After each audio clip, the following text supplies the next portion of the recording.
Hello my dear hunties and welcome to my crib. Tonight I'm staying at home and I have decided to create this video giving you top 7 scariest paranormal stories you have been through and I have been through myself.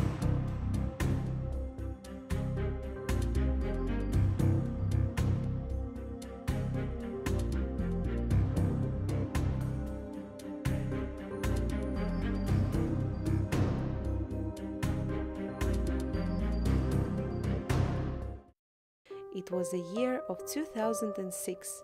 I was only 15 years old back then, spending my summer at a little town with my grannies. This town had approximately 2,000 inhabitants only, now even less. But nevertheless, every Friday there was a great disco party. So, on one of the first days I went to my friend's mother, who's been doing beautiful nails. They were living in a very quiet quarter, with detached village houses all around. When I had to get back home, it was already dark outside, and it normally took 20 minutes of walking. Suddenly, the tiny little street got full with dogs. I was terrified of back then. I got completely numb and couldn't move, cause they were barking and I was extremely afraid they're going to attack me. I have tried to call my grandfather, but my phone switched off. When I raised my almost crying eyes, I have noticed that an old man is slowly approaching me with a walking stick in his hand. I still remember his face and even the way he was dressed. He asked me if I am afraid of dogs. I said yes, and asked if he has a mobile phone to give me to call my grannies. He said nope and asked if I want to go to his house where he has a landline phone and pointed with the walking stick in the air. I turned my head, but unfortunately it was too dark to see any house there. So I said no and also that my grannies would not appreciate me going to a stranger's house. The next episode just killed me. He approached me a little bit more and asked if I'm afraid of him. I said kind of. He looked me in the eyes and said I should be afraid of the living ones, cause dead do not hurt. Oh my god, you cannot even imagine my reaction because I was so damn scared that I started to run so damn fast, passing by all these dogs I was so afraid of.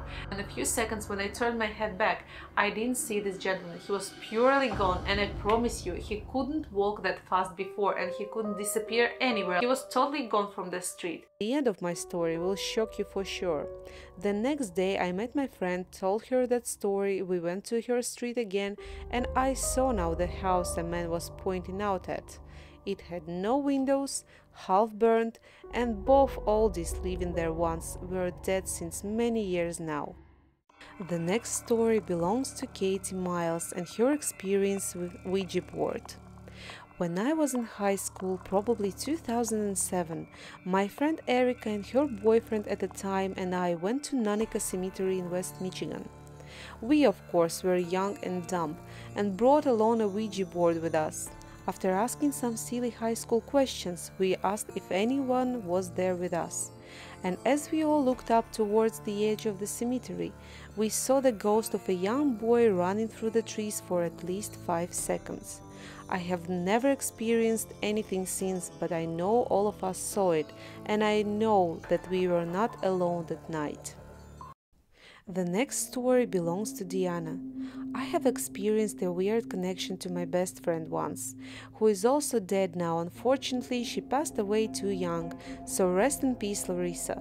I lived in an apartment in a really old building, which had some really strange energy, and was right across the road from my best friend. So before physically something happened, me and also those staying over had bad dreams. Once I saw a black dress hanging on the door of my bestie. It turned out her father died back then. Later, I saw 3 women dressed in black who came to me and asked to drink some water. I sent them away, and when I looked through the window, they went to my best friend's apartment. Same day, she ran to me telling her boyfriend got into an accident and died on the road. What happened for real is that once I went to sleep as usual and the door of my bedroom was locked. And what is the most important is that it was a really heavy door, so to open it you had to press the door handles like really down and really hard. In the middle of the night, something between 2 and 3 a.m., I heard a weird sound. The door handle started to move down and the door started to open. I jumped out of the bed, turned on the light, and there was no one. I only took my coat and ran outside to my parents' house, which was a couple of quarters away. Didn't even wear my trousers or whatever. Just ran as fast as I could and didn't come back till the morning. I still believe there was something there. Carol Bonnell sent me the following story. I saw part of a shadow person once. My son was gone and I woke up at 3 a.m. in the morning to do my bathroom rounds. I went into his room out of curiosity to see if he was home. He was not, so I opened the door, turned on the light, and I looked down and saw a black fuzzy sort of floating head, not the body, just the head. I couldn't really see its eyes good enough, because its eyes sort of looked squinty. And then when it saw me, not right away for some reason, but when it did, it just darted away so fast into my son's closet. And one time when I was younger, I still remember it, me and my sister shared a bed in our bedroom. There was a closet and I would be the only one to open it, because my sister was somehow always scared to do that. I would look up into the attic from the closet and I would always see this little girl at the top. Creeped me out and I closed the door and jumped right into the bed. Diana Denver texted me on Facebook her story. So I was 13 years old and I lived with my dad. At the time he was a single parent, so where we lived it was on the top of a mountain, literally. The area was mostly forest-like.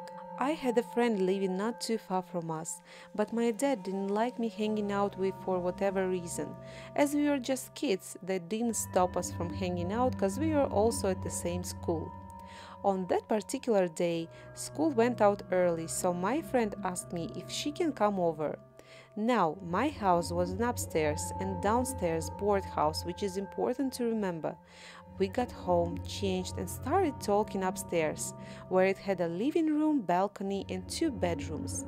Kitchen and extra room were downstairs. While talking, we started hearing footsteps and laughter from downstairs. We looked at each other and brushed it off, because I had dogs and they would let us know if someone would come into the yard. Though the footsteps started to become louder and louder, like if someone would literally jump in the kitchen. We were fed up and went to check. Slowly we descended the stairs. There was no one, of course. While going back, we heard a little child laughing and playing in my dad's bedroom. We got scared as hell, but that was not nearly the worst part of my story. Because when we went into a dad's room, a child dressed in white with long black hair appeared in the mirror that was hanging on the wall.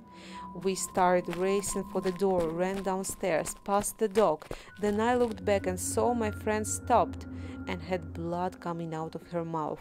I ran so fast from there that I truly don't know and cannot explain of what happened that day, but we never spoke with her after that.